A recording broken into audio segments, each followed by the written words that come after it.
une élection en 2006, vous voyez bien le candidat qui est là. Élection sur Lukuta. Donc on a 2011 dans Zalaki Teti, en 2018. Élection sur Saïko Salama. Élection de Kindenini.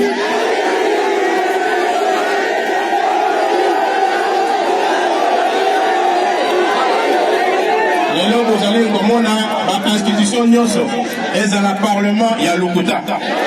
Et dans l'Assemblée provinciale, il y a Lukuta. Nyoso, les alliés fabrication. Mais, il y a un petit bilan que l'invite, toujours font la mission. Alors, ça, la politique pour la défense, il y a Bandé Kolangaï. Non, sud du Bangui, nord du Bangui. Ezana Mongala, Bipa Union sur le Congo, MLC, et ça là pour la défense, il y a intérêt, il y a population, il y a Congo. Donc au fond la mission, on a Bao Balingi, Kokambamboka, Bata la liboso, intérêt, il y a peuple congolais. La commune Awa d'Ageme dans la CP n'est pas une angaï Awa.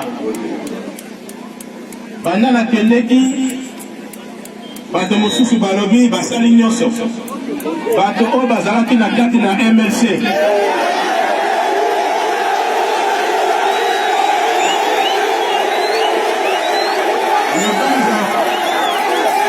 nabanza boyebi bango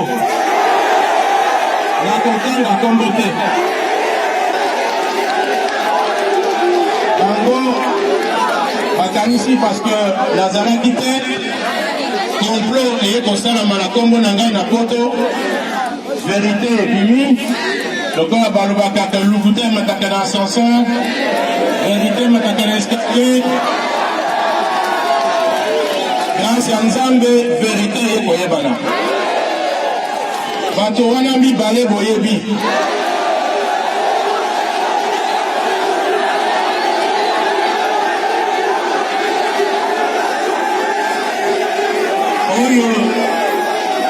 na ntango ya Yesu bapengaka bango batraître bayuda boyebi yuda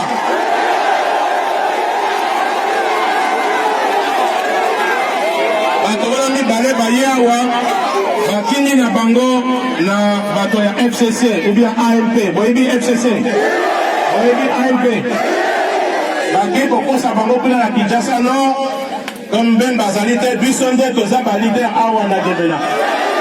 Tozali, leader na Sudi Bangui. Est-ce que ça a solo?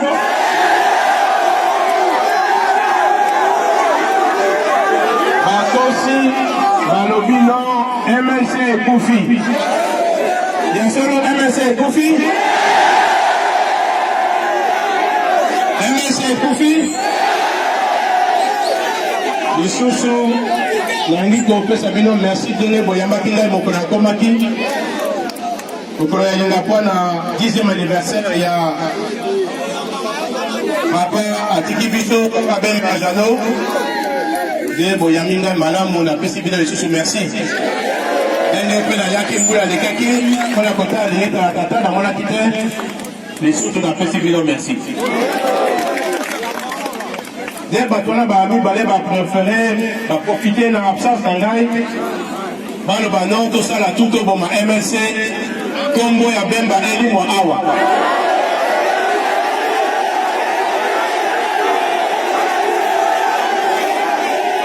mais batona ezali bato bazaki kofana na Kinshasa gai moto na memi bango awa bayebaki mboka pe kemenate nazozwa bango na kati na peto na ngai kana naza koya chaque week-end awa nde babandi kodécouvrir gemena ezali wapi na kati ya Congo bayebaki te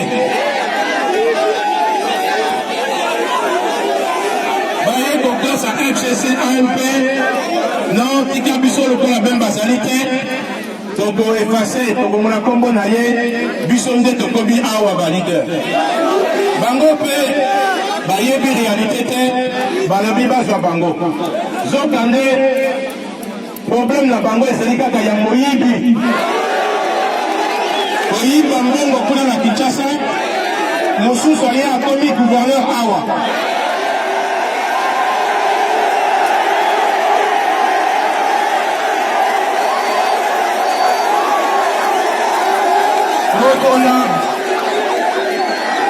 Mokona yongoli ye na Kinshasa yalobi yaka kotala mboka obomisa mboka akomi koteka santo awa ya biso.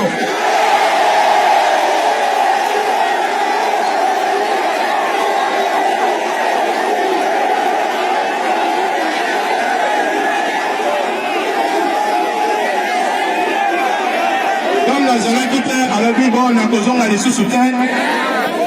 Asoki mpe na zando te aye koteka awa bandako ya koton zali awa.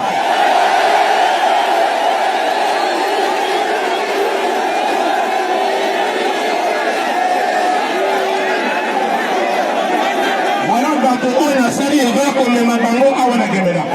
Ikai natika bango kuna na Kinshasa. Lokola nazongi awa, il faut bafungola miso. Parce que nazali koyoka oya mabe penza eswi ngai bato wana ya Kinshasa mibale baye awa ko-instrumentaliser ba-association culturelle oyo babengi Gambe na Songere. Ota mosu balingi basala jeu nakoyebisa la population boyebi na alisa eloko esalamaki kuna tobimisi gouverneur kuna vice-gouverneur, population alali pongite.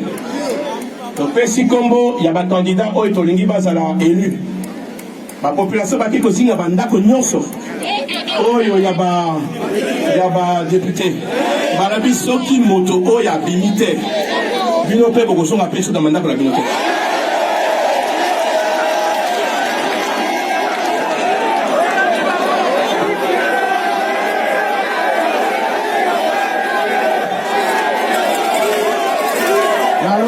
Nalingi kimia ezala, nalingi mobulu ezala te. Na banza bayoki ngai. Ebe kosala mape malamu. Tolingi sikoyo mboka na biso, tolingi Sud Ubangi mobimba, développement ekota. Na cadre wana, na soleli pe na ba association nyonso bazali awa. Na ba député na tiki bango basali projet malamu ya makanisi, pe to kosolango lisusu lelo. Pona kosala organisation pour le développement ya Sud Ubangi. Tokoluka ba projet nini esengeli salama. Na yebi ke ba problème mingi ya wezali nini. C'est là courant et ya mal.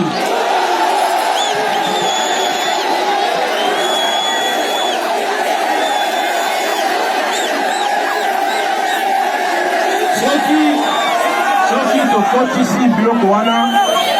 En même temps, il faut que nous ayons une solution pour la Mosala. Angèle, il faut pas que nous ayons bango base à Mosala. Nous sommes fait l'organisation d'ici peu pour que la manifestation est salama pour la signature de la charte wana. Charte Oyo, Tokosolo la pour le développement, il y a Sud Ubangi province Mobimba. C'est pour ça que division est coquille qu'on s'arrête dans la carte d'Abisso. Oti Boudjala, Libenge, Kungu, Gemena, Zongo, Tozali, Bandeko. Différence beaucoup égalité. Et bah bêtise au bazolo bakeo non ce qu'on allait monter Gemena, qu'est-ce qu'on s'arrête le gouvernorat et non pas il sous biloko wana et coquille qu'on s'arrête mal sous terre. Les gens ont langage mususu na coquille qu'on binisangote. Oyo ba mususu balobi no biso awa toye na Gemena babiloko ya mabe wana oboyoki nani ko kapero lisusu te. Ezali d'abord Sony pe ezali mawa ezali ko discréditer biso. Il faut awa tozala bomoko denge tozalaka na 99 ans toye ko libérer à Gemena 98 makambo ya basongeri ngambe ezalaki te na yapi bango nyonso tu na awa na plantation to sololi mais moko te aye kokotisa makambo ya politique na kati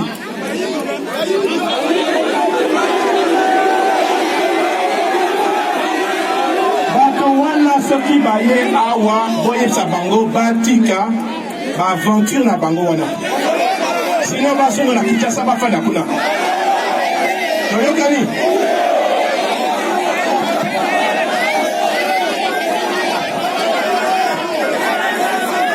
Gouvernera, et j'espère, gouverneur Akoya Sika, il faudra to sololanaye, toyo kana pwana, gouverneur Kobimawana, atala ba problème ya sous du bangi.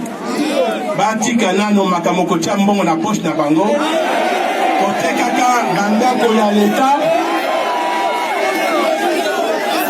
kote la ba intérêt ya bakomi bale wana baningi baton sa poche na bango. Il faut total à niveau intérêt la population. Population a signé na nini pour la vie na ye. Yango il faut passer la monsala banda tomoti na pokwa koluka solution pour la population. Mais nazali le kola nazongi nazali awa boko mona ngai le kola bo mesala ko mona ngai tango nyoso awa.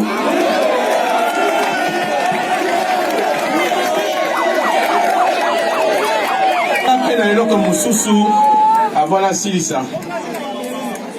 Nangina yebisa bino.